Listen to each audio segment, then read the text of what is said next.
Hi, I'm Rajbir. Welcome to Conversations with Mentors. We are mentors from IIT Delhi and I'm Bangalore.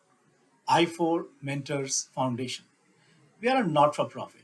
We are starting a cohort soon, and these are conversations with cohort leaders. Hey, hi. Thanks, Jyoti, for joining. So let's start with your introduction, Jyoti. You've been in the water space for such a long time. You really understand the entire ecosystem. You travel around the globe. You're so well recognized, and you work with policymakers. You work with startups. You understand the space really well. If I would say that. So, w- tell us about your journey, and tell us what kind of work you've done with startups. So Rajbir, and I am Bangalore alumnus like you, 1992, and sometime in 2004, I started Force, which is the non-profit that I founded, which works for water security, and since then I've been working for water security. Um, well, we chosen to focus on water all these years. So water in all its aspects, which is water as conservation, sustainability of water, safe drinking water, managing wastewater, and preventing contamination of water by way of solid waste handling and whatever other issues that contaminate water sources. So we've been pretty much focused on the in the water space.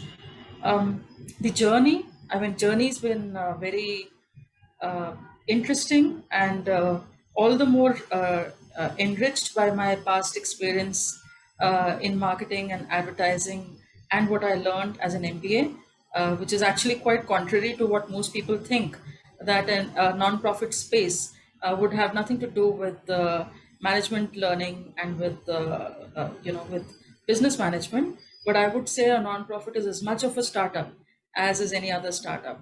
So um, that's that. I started two non-profits actually. I started a society and a trust, both under the same name, and so in that sense, these two startups that I started. They're doing quite well, and apart from that, I also got the opportunity to mentor and support many young people and not so young people when they were trying to set up something in the sustainability space, especially in water, sanitation, solid waste. So, yeah, so that's pretty much been the journey so far. That's exciting. When you say you work with startups, so what kind of startups are these, and where do they come from, and how do they approach you, and how do you select them? What do you look for in a founder? Tell us a little bit more about your experience with startups. So I've had startups coming in from multiple places. So one was, of course, students who were part of some Indian or US or Canadian uh, universities where they were doing some social entrepreneurship projects. And some of those projects were focused on water, and some of them came out with an innovative idea, and some of them thought they wanted to explore their business potential. So I was part of a cohort, a group of mentors who actually helped such people flesh out their thoughts and turn them into marketable business ideas. Universities were one source from where I met with potential innovators. ITIs, you'd be surprised. I mean, we have a very interesting relationship with ITIs. As you know, that ITIs are the exact opposite of the IITs, which is these are young people straight out of school who are uh, who are taught different skills which they can then use to as vocational learning. You'd be surprised at the kind of innovative ideas that come out of the ITIs, and I've had the privilege of working with many such young people. So ITIs was one source, and then there are, we are older people, so we come across people of our age group who have done their thing, made the money, and now they have some ideas they want to explore. So with you, Rajbir, I've been part of the I4 mentors thing, and it's been exciting to mentor many of the people who come to you. So yeah, so that's those are the kind of people I've mentored over the years, and but all of them, mostly all of them in the sustainability, water, sanitation, hygiene, that kind of space, So, climate change. very inspiring indeed, especially when you talk about folks from ITIs, right? And that's what even I have seen. Initially, when we started our journey at IIT, the mentoring process, one would imagine that the brightest of the institute would come forward with their ideas, and it was not the case. It was always people who were doing masters in like MSc, masters in sciences, or people who were doing textile. The one of those departments which people don't really want, not a first choice. Those are the people who would largely be entrepreneurs, right?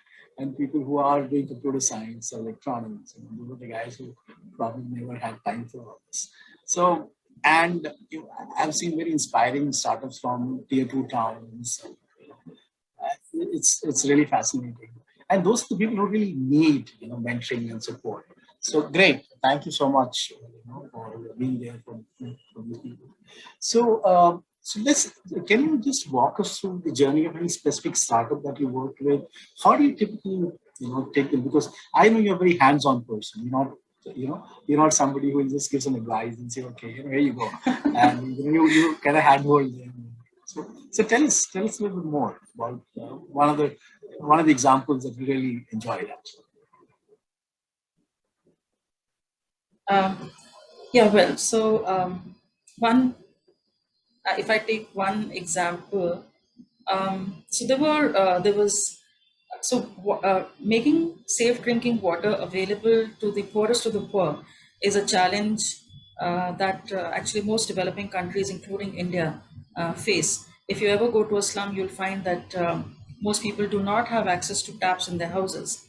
So one of my students actually came up with an idea that of making of using an ordinary tank, a water tank, and turn that into a tap, turning a tank into a tap, into a set of taps inside a slum household.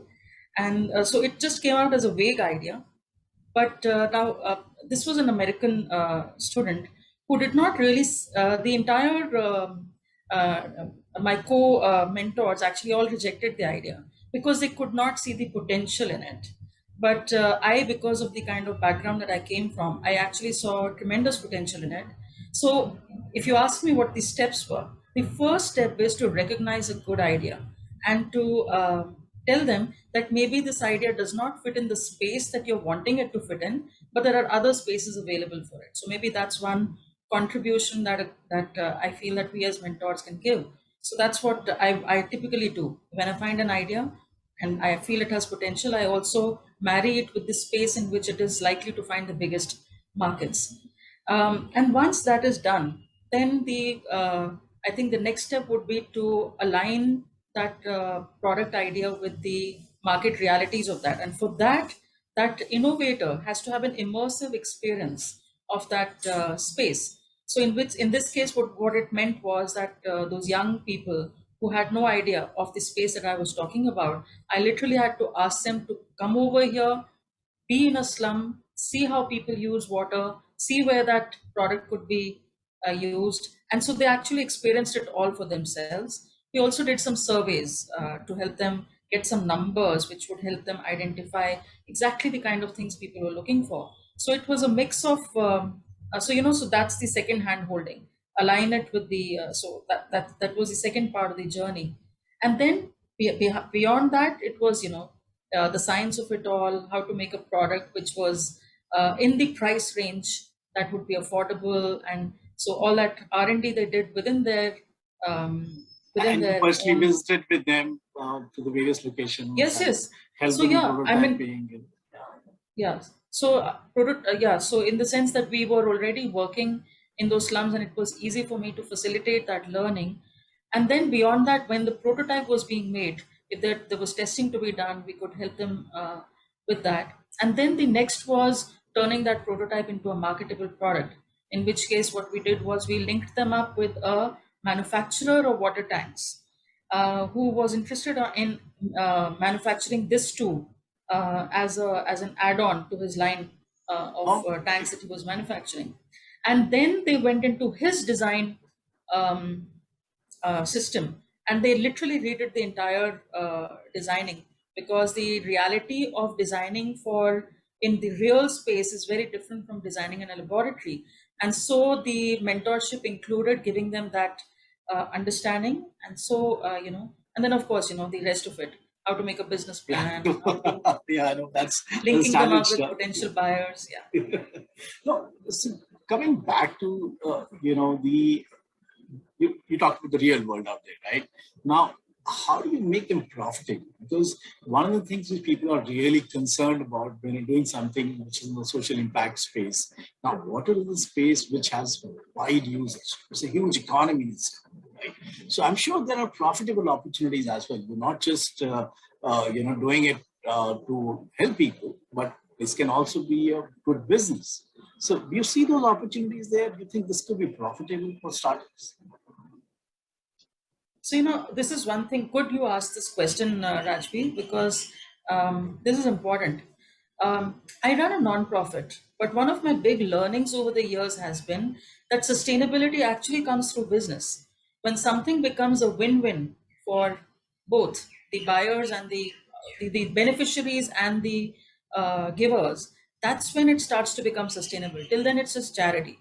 And the reason why I so strongly advocated the water space with you was because I see a lot of potential in this as a profitable business idea. And the one thing that most people also do not recognize is that the social impact space actually affords you a greater a lot of opportunities for making money. So it's not just about profitability; it's about making your venture financially sound.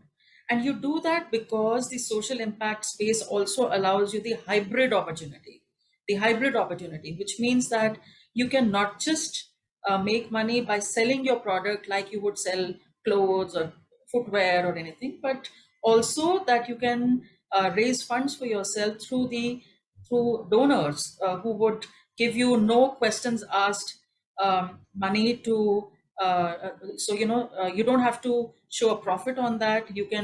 It's grants and charity money, which can actually take you through the initial stabilization period of Yeah, your that's of product immense launch. value. Actually, it allows you to fail without actually having the business at risk. Actually, right? That's a yeah. I think that's a wonderful insight. Actually, probably a And the lot of second people thing I want miss. to And another thing I'd like to say here is water is an essential commodity. You have to understand that there is nothing in this world that you can produce or use without water being a part of it.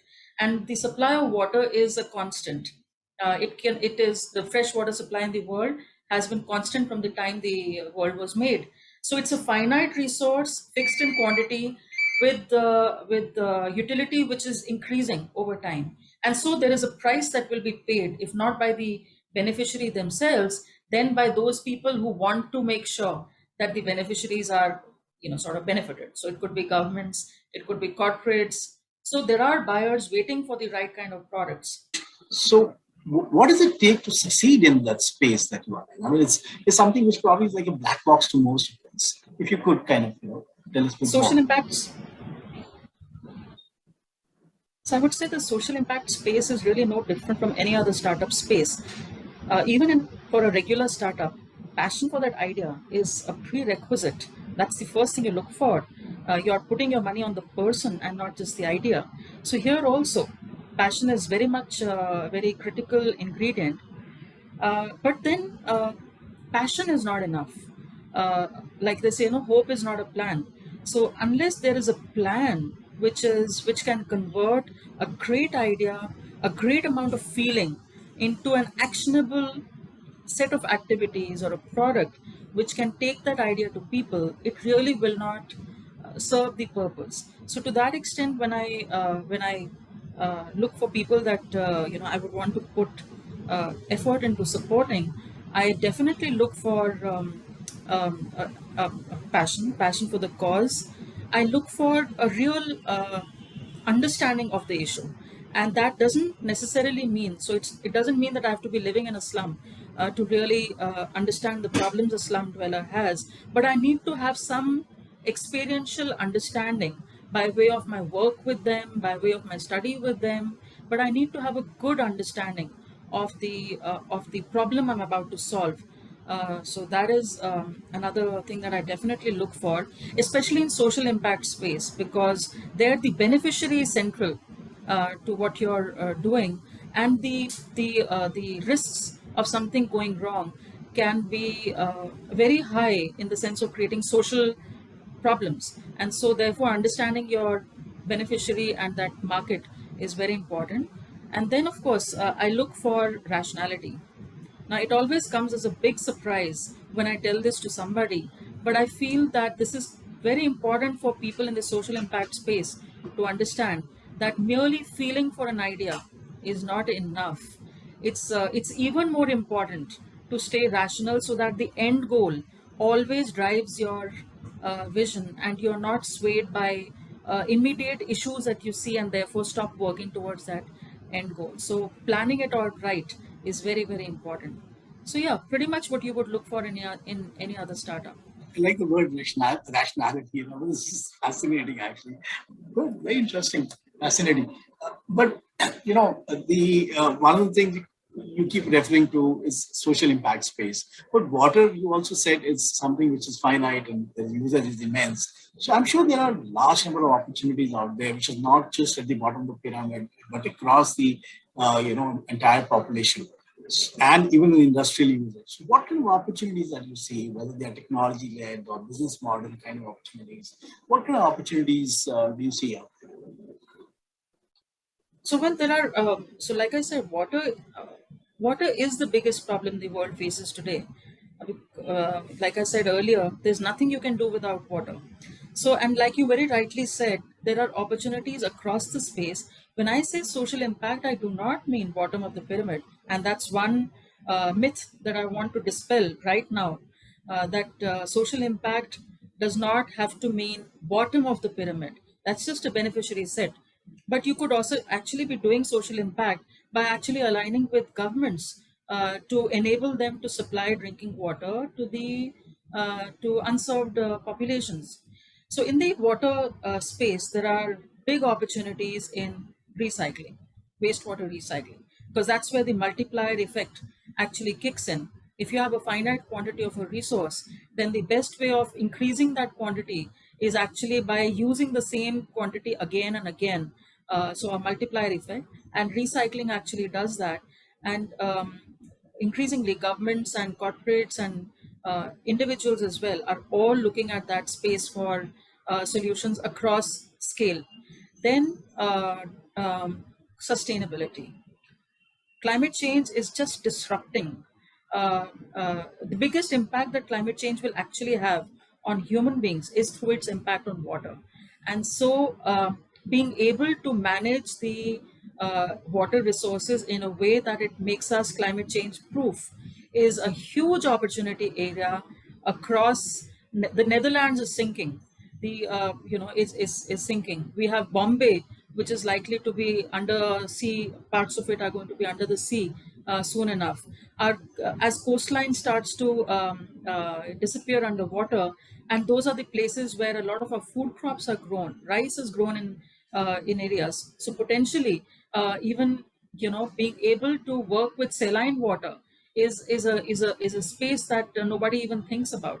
So there is space in water conservation.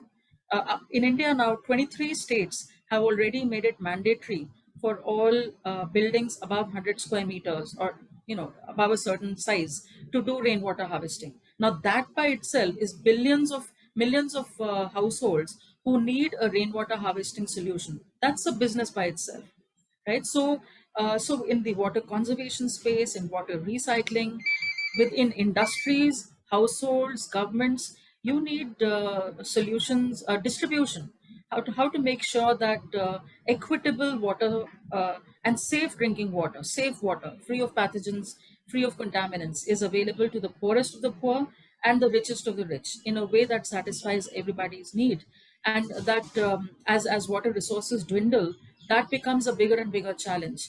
So, and if you actually look at investments, you'd be surprised to see that there's an exponential increase in investments that most countries, developed and developing, are making in the water sector. It might not be parked in neatly in the water segment. It might be in industry, it might be in greening, it might be in forests. But if you actually start deconstructing the monies that are being invested, you will find a disproportionately high level going into making water available for that particular purpose. Thanks, Jyoti. I know you're a busy person, and thanks for taking our time. But those wonderful insights. I really liked, a beautiful paradigm. You said water is finite, right? Now think a lot, think around that, and therefore the population is growing, the usage is growing. Therefore, there are immense opportunities around there. Whether that's around recycling, or whether that's around climate change management, or that's around ensuring that it's pathogen free. And they're immense. Look at the entire life cycle of the water management, monitoring leakage, like we were discussing about leakage monitoring using IoT devices a few days back, right? So there are so many opportunities out there in the entire water management space. And it is not just the bottom of the pyramid, as you rightly said. There's probably one consumer, but there are so many consumers out there. So it's full of opportunities. So great. Any parting thoughts? Otherwise, I think thank you so much. It was really fun having you today. Thank you. I'm looking forward to mentoring some great ideas. Yeah, It's thank much you. needed. Yeah. Yeah, thank you. Thank you so much. Okay, thanks again. Thank you. Hopefully, we'll be launching the digital marketing campaign in the next couple of days. And let's see how it goes. Thank you again. Thank you so Thank much, you. Rajveer. Look Thank forward you. to. Bye bye. Yeah, we look forward to working with you. Take care. Bye. Thank you. Bye. Hi, I'm Rajbir. Welcome to Conversations with Mentors. We are mentors from IIT Delhi and I'm Bangalore. I4 Mentors Foundation.